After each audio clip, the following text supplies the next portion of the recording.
What about the fact for that you were down to 14 men for 2 different stages, like for a total of 20 minutes? Did that put the performance in even greater light? Well, now you mention it, I remember them both, but it wasn't standing out in my head. But listen, I thought, you know, there was that maybe they might have hit a phase of that, but they didn't hit a phase of that, and that puts some light on it when the 2 men sitting beside us for 10-minute periods each. Oh yeah, of course. Listen, all you can do is credit the Tyrone players who stood out there today and did their business and played the football the way Tyrone expects it, with resilience and full character, and that's what they did. When you saw the game develop today, Fearghal, did you think it was going to go your way? Was the game evolved there today? I wish I could say that, Paddy. To be honest, I felt it ebbed and flowed. They started well. We got a foothold in the game. Clearly the goals were good for us, very good for us. You know, that's the bottom line. You're playing a serious team with serious free takers, and we had shipped our fair share down in Killarney. And sometimes, you know, you have a thought that, listen, sometimes football matches turn out differently than you anticipate, and it was great for us to get goals, and that's really what kept us ticking. They're big scores. Brian, obviously Kerry, you know, it's been well flagged already, 21 goals across the season and averaging 3 goals a game. We need to keep a clean sheet against that attack, and bar the one that was a square ball that they walked in. But it must be obviously a huge amount of work went into that defensive system to snuff out those goal chances. No, the boys worked hard today. Like, and, you know, we talk about defensive systems. You know, tackling out the field, I suppose, is the first line. You know, we had some super last ditch defending, you know, from our full back line men who, you know, were phenomenal out there. Probably a bit too much last ditch defending, if you ask me, on occasions. But whatever, so be it. But no, it's something, you know, we're just glad to keep a clean sheet because it gives you a chance. You know, you're conceding big scores to Kerry, you're always going to be in problems, you know, and we knew that had to work on it. But it was the work out the field everywhere, you know, the tackling and the intensity of that, you know, you give the players credit there because they've done a huge shift out there despite the adversity and everything they've been experienced over the last 3 weeks or so. Ryan, that was very striking as well, that you look at the level of fitness that he showed out there today. Against the Kerry side that Barney probably had the same problems in the catch as you, that you obviously you had a lot of work done with a certain amount of players, because that sort of level of fitness, if you were missing for 4 or 5 weeks, it's very hard to find.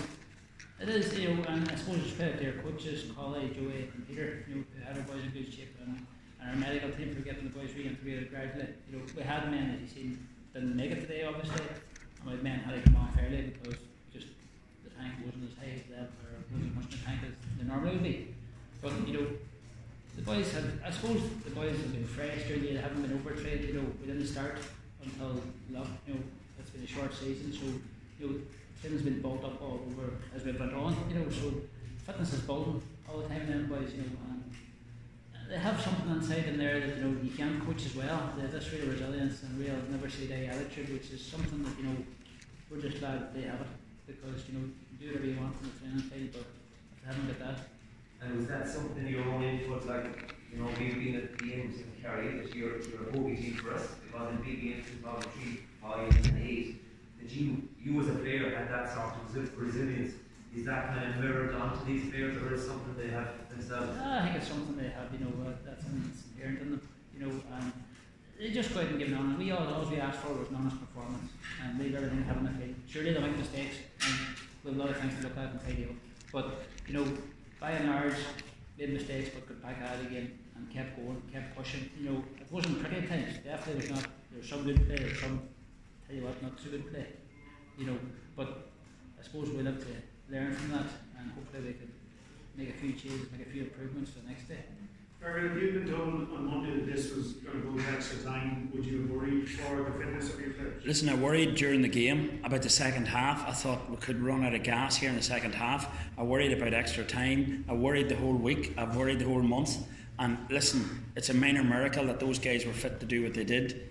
You know, if there is any impression that it was anything but men down low with COVID, blightness, then it's wrong. And I was worried. Listen, it's been a month of worry, if I'm perfectly honest. But listen, as Brian says, you know, you can't coach character and resilience. And in fairness to these guys and everything that's gone before, and Mickey and all, they've built up a bank of fitness, and Peter Donnelly at strength and conditioning, who's back in Tyrone, and like they've built up a bank. These guys are serious operators.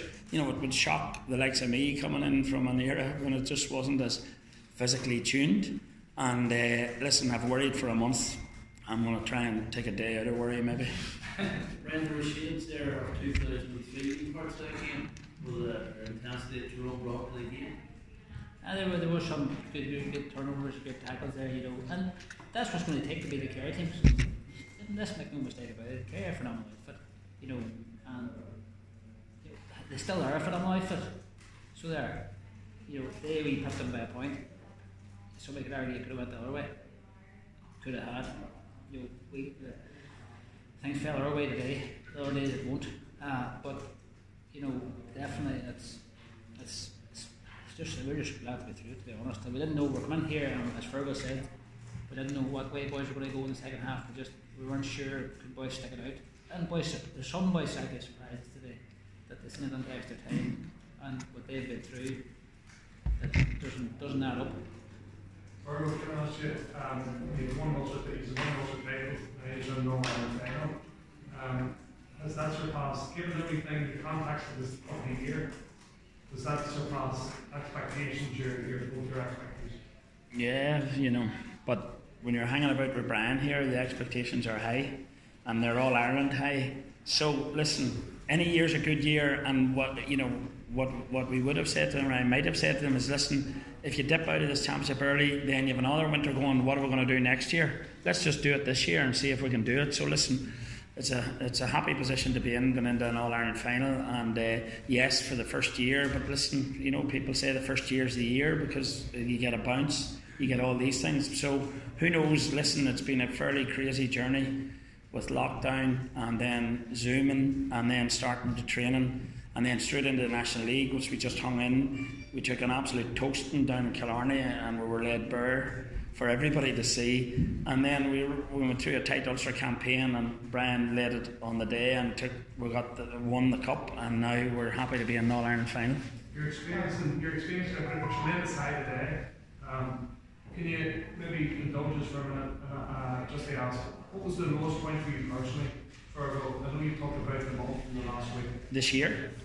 No, just to develop was there any particular thing or moment you said that it doesn't get any worse than this? Well, there was a couple of the week before the Ulster final. There was a very, very choppy week, and then there was a night, possibly one, maybe two, since the Ulster final, where you were thinking, listen, is it worth trying to battle through this? Because we had great weather and we were outdoors, and then we got some bad weather. It seemed to coincide with that, and you're coming up to training, and there was just everything was on its knees. The numbers were decimated, and there was a couple of nights, and then you're looking at your physios, your doctors, it's a big operation now, county football, and you're sort of thinking, is this fair to everybody to keep bludgeoning through this?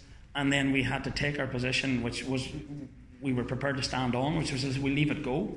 If we have to leave it go, we leave it go. And as I say, the fairness of the situation, the fairness of the association, the community spirit, the backdrop of ill health, and the fact that Kerry were decent to us just kept us on our feet. And listen, sometimes these things happen, I don't know, but that was quite a performance today on the back of all that. Fearghal, you're very magnanimous there towards Kerry, towards the association, all of that. Do you feel on any level sheepish? Sheepish? Yes. Do you know what I mean? Well, what I can say is this, guys. If we had a train during the lockdown period collectively, or if we had a play it fast and loose with the regulations and truth, and with the COVID situation, I would say, listen. But I have to say that we did our utmost, and the numbers where we live are significant. And of course you feel sheepish, of course you feel vulnerable, of course you feel weak in moments when ill health strikes either your own house or your own community. So listen, of course we come here deeply respectful of everybody that kept us on the road, and we don't make that point lightly. First, in vaccination with the conundrum, I'm just wondering, given all that's been visited on it, I think the vaccination is another issue. I'll get to that someday with people who want to get to it. Can I say something here, right? If this is coming at us to attack us here, which it seems to be heading that direction, there's no, I'm not here. we made a decision based on medical advice, right?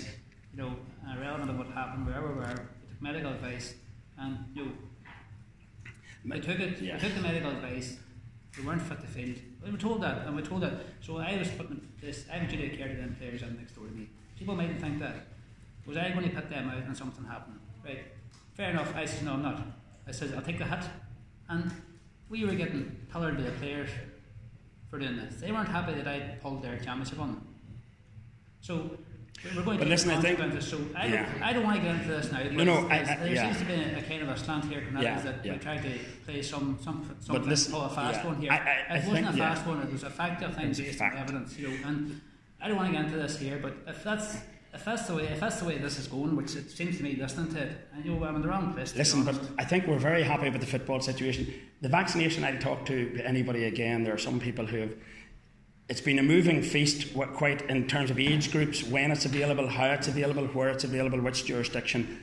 That's for another day, and anybody wants to talk to me about that, I'm happy. I'm just happy to talk football with Brian, and it looks as though we might have to wrap it up anyway, because it seems as though that's more of the focus. The way you started the second hour, the start of extra time with 1-2 on the shot, did you honestly get a boost when you saw that David Clifford wasn't coming out for extra time? I thought he would be out, to be honest. He hurt his ankle.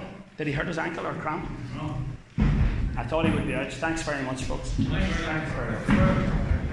If you enjoyed this piece of content, please follow us on YouTube by hitting the subscribe button in the bottom right-hand corner of the page, which helps the channel grow. And if you want audio podcasts, go to patreon.com/OurGame.